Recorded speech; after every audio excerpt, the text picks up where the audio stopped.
Ang alien na pasmado ang bunganga. Beep, beep, beep, beep, beep. Ang tagalupa na viral ang mukha. Bip, bip, bip, bip, bip. Bumibip, bip, bip, bip, bip, bip, bip, bip, bip, bip, bip na ba? Ang lahat, Martian, Beep, beep, beep, beep. Enrico Pañero, Bip, bip, bip, bip, bip. Beep, beep, beep, Bip, beep, bip, bip, bip, bip. Bip, bip, bip, bip, bip. Titilaok! Titilaok! Beep, beep, beep, beep, beep. Ito na ang 101.1 Yes FM Balitang Hoy, kung napapansin nyo mga Yes Friend na tumataas na ang bilihin ngayon, there's more. Ala, there's more!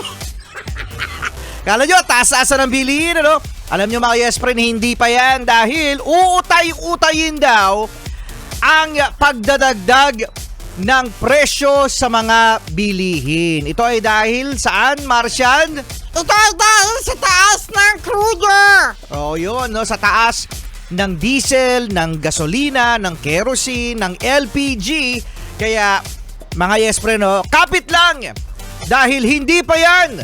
Dahil, again, no? Sabi mga Yes Friend, na uutay-utayin ang pagtataas ng bilihin. So, saludo tayo sa mga Yes Friend natin na mga nasa karenderya, yung mga Yes Friend natin na noon sa mga maliliit na mga negosyo dahil sila talaga yung nag-a-adjust kung paano nga ba nila mabebenta ang kanilang produkto dahil sa mahal ng kanilang mga ingredients, ng mga raw materials. Ayan ang ano, no? Yun ang mga pasakit ng mga negosyanteng mga maliliit dahil hindi sila makapagtaas din ng presyo dahil sa nangangamba sila na walang bibili. Kaya kung titingnan nyo mga Yes Friend, ano, ang mga bakery, ang mga panadero, yan, kung mapapansin nyo mga Yes Friend, na dati ay piso ang pandesal. Uy, nung 19 kopong-kopong pa yan! 19 kopong-kopong ba? Ngayon ay 2 piso na ang pandesal mga Yes Friend. The usual presyo ng pandesal ay 2 piso. Paliit ng paliit. Hindi sila nagtataas ng presyo ng isang pandesal, pero binabawasan na lang nila. Kasi nga naman kapag ginawa nila yung 250 o kaya ay 3 piso, mapapailing na talaga mga Yes Friend ang kanilang mga customer. Alam mo rito, Panyero, kung sino hindi nalulugi sa mga ganyan? Sino ang hindi nalulugi? Meralco!